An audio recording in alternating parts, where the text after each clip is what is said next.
আছে 7টা শিয়াল মারছে, এবার আমি পাক করিয়া ভুনা করিয়া তারপর রুটি দিয়ে খাইছি।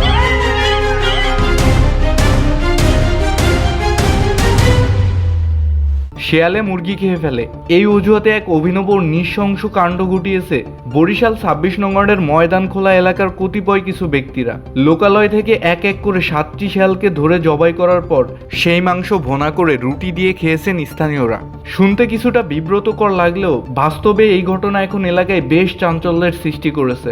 আসমুর আমরা পাইলে রাখতে পারি না, দিনে দূরে নিয়ে যায় না, একটা বড় বড় এর জন্য মারছে। জানা গেছে গত বৃহস্পতিবার সকালে বাড়ির পাশের জঙ্গলে 60 থেকে 70 জনের একটি দল গিয়ে শিয়ালের আস্তানায় হানা দেয়। মানুষের উপস্থিতি টের পেয়ে শিয়ালগুলো এদিক ওদিক ছোটা শুরু করলে ট্যাটা দিয়ে কুপিয়ে তাদের আহত করা হয়। পরে স্থানীয় বাজার এনে 7টি শিয়ালকে জবাই করা হয় এবং রাতে শিয়ালের মাংস ভুনা করে রুটি দিয়ে ভোজের আয়োজন চলে।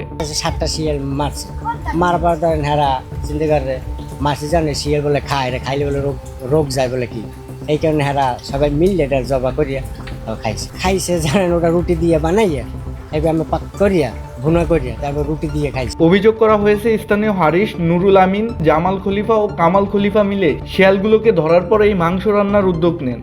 বন্যপ্রাণী হত্যা যেখানে দেশের একটি গুরুতর দণ্ডনীয় অপরাধ, সেখানে প্রকৃতিতে বিলুপ্ত প্রায় এই প্রাণীগুলোকে এইভাবে গণহারে নিধন করার বিষয়টি সচেতন মহলকে ভাবিয়ে তুলছে।